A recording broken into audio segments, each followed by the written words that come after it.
going on, YouTube? It's been a while since I made my last video, but I'm back. Before we get into the video, I got some news I just wanted to share. I'm super excited about it.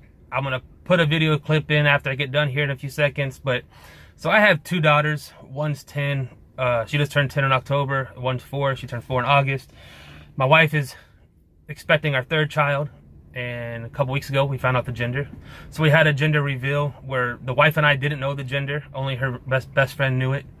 They set up this thing, and they filled a football with the color of the gender, and we had a little gender reveal party. And the theme was touchdowns or tutus. So obviously touchdowns for boys, tutus for a girl. And I'll show you the clip. I'll show you what the gender is, and you can see my reaction.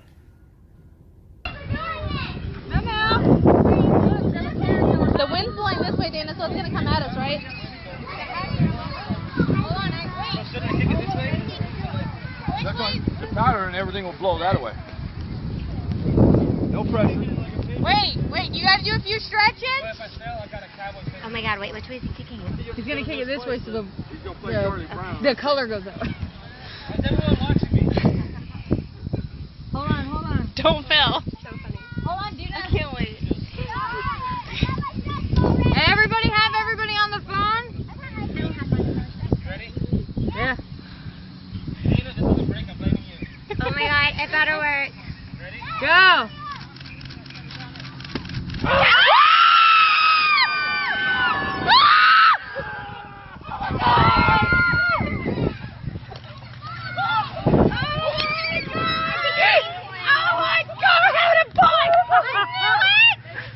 Got it.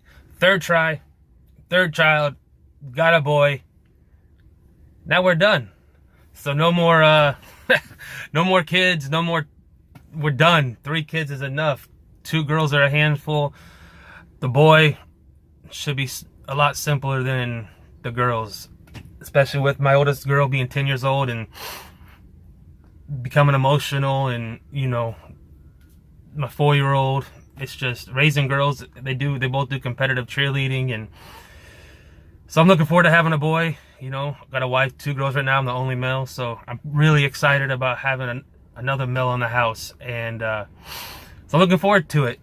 So what's been going on with me, other than that, this last month, is I just been busting my tail and definitely working harder than I have been because the rates have dropped.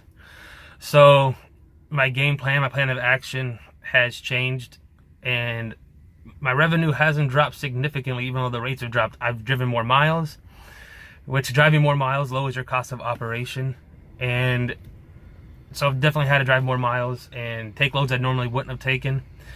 But it's, you know, it's been beneficial, and a lot of things that I've learned is, especially doing flatbed, especially working off a load board.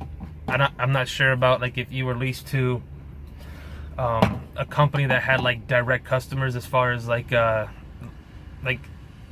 don't know if TMC does owner operators, but like if you were leased to like TMC, or like if I was leased to Cypress, they have their own customers that are open 24/7, and you can load whenever on the weekends. So working on a load board, generally the weekends are a wash. So you want to find your weekend load on Friday.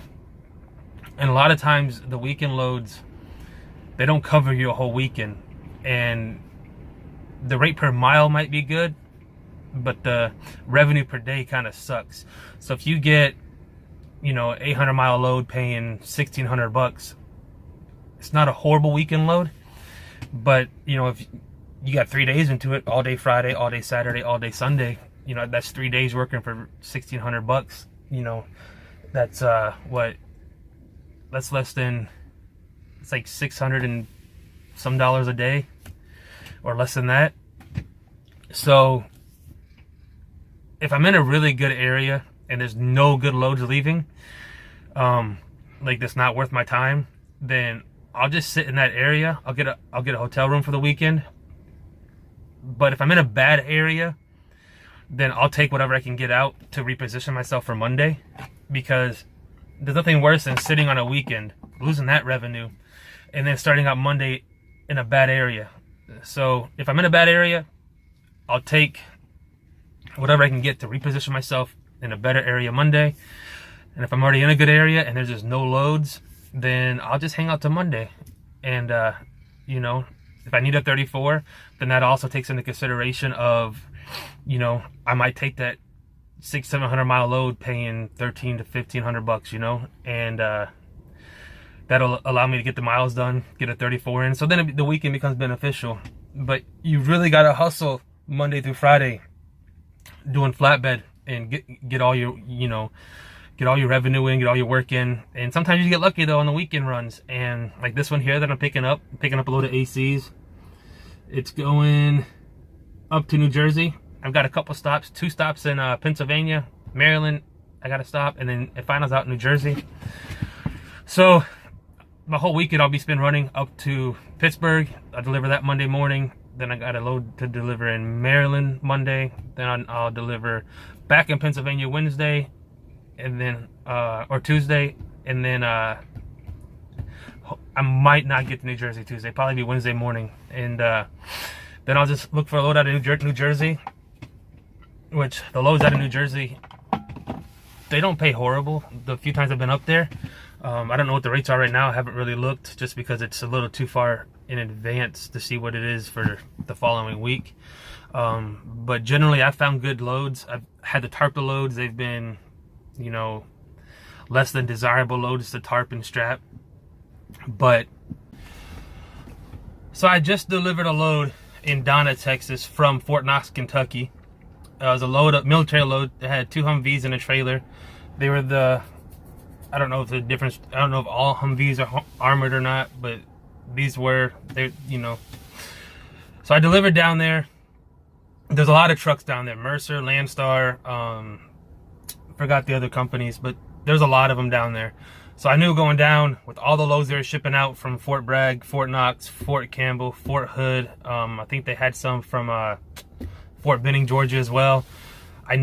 There was a lot of loads going down to Donna, Texas, Edinburgh, Texas, a lot going to Arizona. So I knew going down there's gonna be a lot of trucks, a lot of competition. Competition drives the rates down, and people will just take whatever they can get to get out, which is cool. So I knew I wouldn't be able to take any load to get out. So as soon as I emptied, I started headed back towards Houston. Looked on the load board, found this load picking up in San Antonio, going to New Jersey. Got 4 stops on it. I've got 2 in Pennsylvania, 1 in Maryland, and the final out in New Jersey. So with the rate going down, which is really good, this rate, which is pretty decent, especially being over the weekend, I'm making out pretty good, and I'm very happy, especially with the rates being lower. A lot of people are having a hard time making money. I'm just taking it one day at a time, one load at a time. I try to look ahead when I book loads of what's coming out of the area, what's going into the area, stuff like that. I'm not 100% sure on the loads coming out of New Jersey right now, because on Thursday and Fridays, they typically will put loads on there, last minute loads, and those loads pay generally better than others. So I'm not super concerned about it. I should be able to empty out in New Jersey early Wednesday morning and grab a load. If not, then I'll sit till Thursday morning, or deadhead out. It just depends. Kind of react to the situation when I get there. I don't like doing that. I like already knowing what I'm doing afterwards. But it's just the nature of the beast right now, because the rates are down. It's you know, there's a lot of trucks out here now. The rates were really good in the summertime. A lot of people like myself bought trucks because it was a great time to get in. You know, plus it's winter time for flatbed, and a lot of the loads that were, sorry for the shaky camera, hold on, let me fix this. A lot of the loads that were there in the summertime aren't there right now. You got a lot of trucks coming in that wasn't there before. So I'm learning my first year. I'm doing all right, doing a lot better than I thought I was, especially at the point that I'm at now. My numbers are better than I thought they would be, and I'm very happy. I have no complaints. Figuring out the load board, figuring out the lanes, figuring out your cost per mile, all that stuff. I'll do a video on like how to figure up your cost per mile, not to solely focus on rate per mile, but also to look at your revenue per day. Just a lot of stuff to look at. I'll definitely make a video of that. I won't do my numbers just because your numbers will be different. I'll make up some mock numbers and some, like, you know, how to figure it out. But the worst thing you can do is to compare yourself to somebody else. So some people have a lower cost of operation, and they can make a bigger profit on hauling loads for like $1.20, $1.30 than you can, and you might need that $50, $60 a mile, you know, or more to make a profit. But depending on their bills at the house, their truck bills, you know, how they got their business set up, so numbers don't lie. So if you set up your numbers and you're making money on your numbers and you're happy with that, that's all that should matter. You can't look at person A, you know, doing this and think you're doing something wrong, because at the end of the day, if you sit down and you write your numbers out and your numbers are working, then you're in a good spot. You know, if you're making the profit you need to make and the business is doing good, then there's nothing to worry about.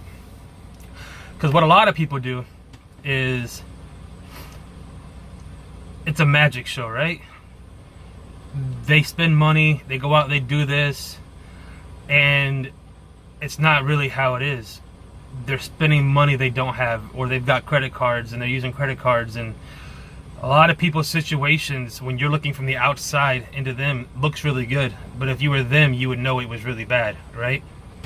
So just be careful when you're buying your first truck and going out and you see other people with these nice trucks and everything else, that, you know, they may not be doing as well as you think they are. Then the other aspect is, they may have been, you know, they might have bought their first truck 15, 20 years ago, and it's taken them this long to get to where they are now, to have that truck, to have, you know, the things they have, the truck, you know, the nice W900 or Peterbilt chromed out, nice paint job, stuff like that, you know what I mean? So you're not going to have it all your first year. I love my truck. It runs really well. I've had no issues on it, other than like minor maintenance issues, like preventative maintenance stuff, brakes, you know, stuff like that. Replaced the rim, PMs, lubing the truck and the trailer, things like that. And so when you get out there, do your numbers and just work based off your numbers only. You can't work based off somebody else's numbers, what they're doing. Definitely take advice, you know, what lanes to go to, what lanes not to go to, but don't compare your numbers to theirs, if that makes any sense, because everything's different. You may not need as much money to turn a profit. You may need more than they do, you know. So again, just work out your numbers and focus on your business, and that's all you can do. So that's what's been going on the last month with me, with the finding out the gender of our new child, having a son, not being the only male in the house anymore. So I'm really looking forward to it. It's gonna be fun. Today is November, I don't know, November something, and I'll go home for Thanksgiving, and then I'll go home for Christmas and stuff. So give me 1 second. So I'm out here about to load now these AC units. I figured this is a better scenery, different change of scenery than the truck. So like I was saying, just focus on your numbers, focus on your business. That's the whole goal out here, is make your business successful, not to worry about what other people are doing. And it takes time, guys. It takes time, it takes patience. You're not gonna have it all your first year. You're not gonna have it all your second year. It's gonna be a lot of trial and error, a lot of bad mistakes. Hell, September, that was like my worst month. I made a lot of mistakes in September and October, like taking loads I shouldn't have taken, you know. But you live and you learn, and that's what it's all about.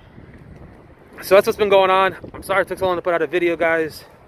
I'm gonna try to put out more videos in a couple days talking about how to break down your numbers. Now, I know there's a lot of videos out there on it, but this is how I was taught. Makes sense to me, and so I'll show you how I broke my numbers down. Again, I'm not gonna show my numbers. I'm just gonna make up some mock numbers, and that's gonna be that. So you guys have a good day. I appreciate you guys for watching. I'll throw a couple pictures somewhere in this video. I'll put them somewhere of when I loaded and unloaded the Humvees, and that's about it. So you guys have a good day. I appreciate you guys for watching. Thank you for subscribing. If you're not subscribed, hit the subscribe button. And I get better at putting out more videos for you guys. You guys have a good one.